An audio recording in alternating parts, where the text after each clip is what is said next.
The awesome people at Omega Hockey sent me over their new Typhon stick. The stick is an 85% carbon, extra low bow stick with a groove in the shaft to aid drag flicking. It also features a soft feel touch compound, bounce resistant technology, and their signature OH zone. Being an 85% carbon stick, the stick has very good stiffness. This gives you excellent feel on the ball as you get that responsive feel when you're moving the ball around on the end of the stick. The stick has a very good balance point and a very nice weight, with a balance point of around 40 centimeters up from the head of the stick and a weight of around 520 grams. Because of this, the stick was very easy to dribble with. Because of that balancing, it made it very easy to do quick movements with the light feeling head. The touch compound is also very good and really holds the ball to the head of the stick. Because of how light the head of the stick feels, it's very quick and responsive to do long drags from left to right or right to left to take you past a defender's stick, even right out to one hand extension on your reverse. You do need to be careful when controlling the ball though. Because of the cupping on the face, the ball does sometimes roll up into the air or up into the shaft. So you have to really focus on getting your hands over the ball when you're trapping incoming passes. Because of how easy it is to get under the ball, 3D skills with this stick are a dream.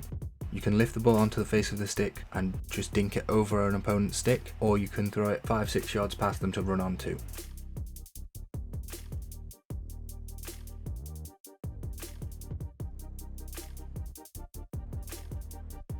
The stick has really good power transfer. You don't get a lot of vibration up to around 80% power. You do get a very sharp vibration spike if you are hitting above that, so if you're hitting as hard as you possibly can, if you do miss the sweet spot, then you do get a bit of vibration. But this is a good warning system for when you're right up against the edge of what the stick can do. The power that the stick generates is really impressive for an 85% carbon stick. You could easily mistake this for something with a higher carbon percentage. Because it has the low bow, it's very easy to get under the ball and lift it into the top corners of the goal. You have to really concentrate on getting your hands above the ball if you want to hit it flat.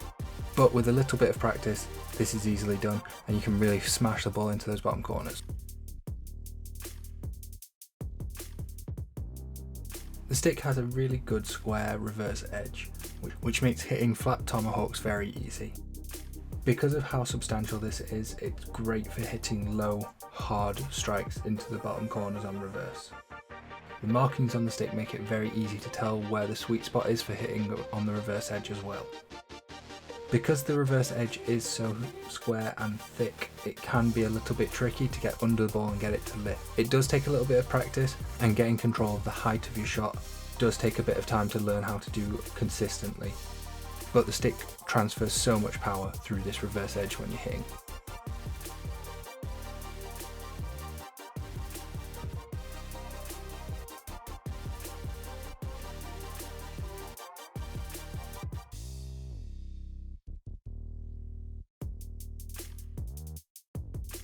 The stick features an extreme low bow, and it has a slight cupping to the face, so it's very easy to get under the ball. Once you've got the ball up onto the face of the stick, it's held in place by the touch compound, which makes it very easy to place your shots. You can also utilise the bow of the stick to roll the ball up into the groove on the shaft and really whip back down to add some power to shots. Because of the cupping of the face, it's very easy to lift the ball accidentally when you're pushing, so you have to really focus on getting your hands above the ball and pushing through and down into the pitch. It's also very good if you're wanting to play lifted passes to teammates, but as I've already said, you have to be very aware that it's easy to accidentally lift them. Because of the bow of the stick, overheads are very easy. Like with flick, it's very easy to get the ball up onto the head of the stick because of the cupping in the face. Once the ball's on the head of the stick, the touch compound on the stick gives you a lot of control over placement of your aerial. And if you can roll the ball up into the bow of the stick, you can really utilise that groove in the shaft as well to add a lot of power, so you can chuck 30-40 yard aerials to a teammate's stick.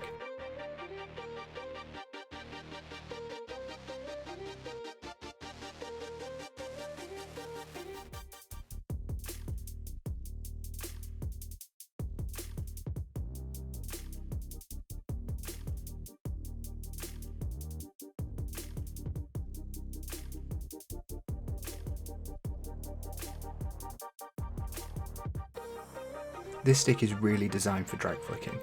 The cupping in the face makes it very easy when you're picking up the ball, and it also helps to guide the ball up into the groove on the shaft. This allows you to whip through and really get a lot of power in your drag flick. Combine this with the touch compound on the head, which helps so you can really focus on where you're aiming your flick. Because of how easy it is to get under the ball, it does take some practice to be able to drag flick the ball flat to the ground if you're playing the ball to a post for a teammate to deflect.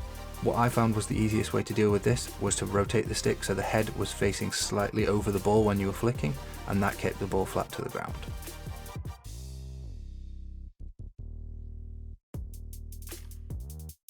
So to summarise, this stick is designed for drag flicking. It is fantastic at it. It's one of my favourite sticks that I've reviewed to flick with. On the other side of things, it has good power when hitting and good reverse stick hitting, but you do need to adjust your technique slightly to get the best out of this stick with both of those. The feel on the ball is excellent and it's really good to dribble with, but you do sometimes accidentally lift the ball because of the cupping in the face. This stick is designed for drag flicking, and that is where it really shines. So if a drag flick is a big part of your game, absolutely give this stick a look.